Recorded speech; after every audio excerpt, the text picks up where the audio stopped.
भारत विजय अभियान की तैयारी में जुटे सीएम नीतीश अब घर में ही घिरने जा रहे हैं और एक घेराबंदी उनके कट्टर राजनीतिक विरोधी माने जाने वाले चिराग पासवान करने जा रहे हैं। नीतीश के गढ़ नालंदा में चिराग पासवान की पार्टी लोजपा रामविलास 8 नवंबर को बड़ी रैली करने जा रही है, जिसे चिराग पासवान भी संबोधित करने वाले हैं।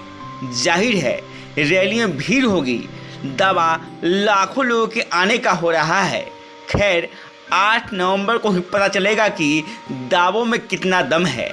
ऐसे भी इतिहास उठाकर देखा जाए तो चिराग ऐसा कर सकते हैं, क्योंकि नालंदा में नीतीश को अगर सच में किसी ने आज तक चुनौती दी है तो रामविलास पासवान थे।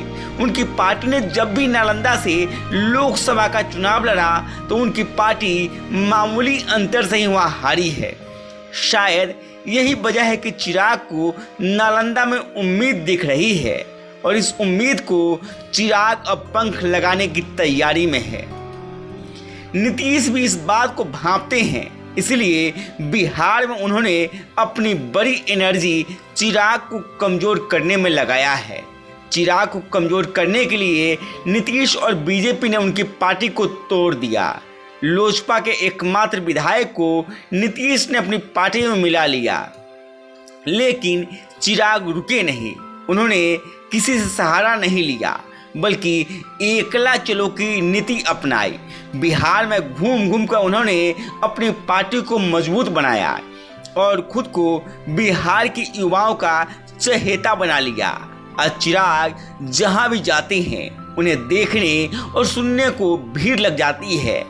नीतीश कुमार को छोड़कर बिहार में चिराग का शायद ही कोई बड़ा राजनीतिक दुश्मन होगा।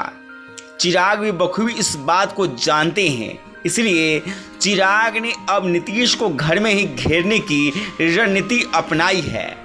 अब 8 नवंबर को जब चिराग नालंदा में अपनी ताकत दिखाएंगे, उसके बाद उनके राजनीतिक हैसियत का फिर से नीतीश कुमार को अंदाजा हो जाएगा। ऐसे चिराग ने पूरे बिहार में अपनी हैसियत दिखा दिया है।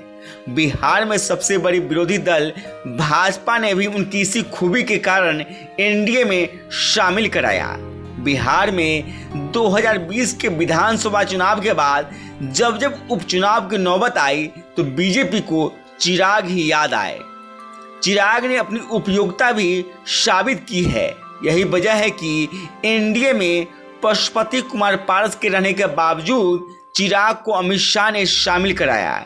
माना जा रहा है कि 2025 विधानसभा चुनाव में चिराग एनडीए में बड़ी भूमिका निभाएंगे। उससे पहले लोकसभा का चुनाव भी होना है।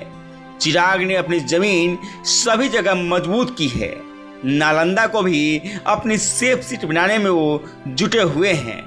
अगर चिराग नालंदा को भेजने में कामयाब हो जाते हैं तो 2025 में वो तेजस्वी के सामने विरोधी दल के सबसे बड़े नेता साबित होंगे। हालांकि अभी दूर की बात है। फिलहाल चिराग 8 नवंबर को नालंदा में अपनी हैसियत कितना साबित कर पाते हैं, देखना दिलचस्प होगा। गांव तक बिहार की रिपोर्ट। अगर हमारे चैनल को आपने सब्सक्राइब नहीं किया है तो सब्सक्राइब करें, साथ ही वीडियो को लाइक, शेयर और कमेंट जरूर करें। धन्यवाद।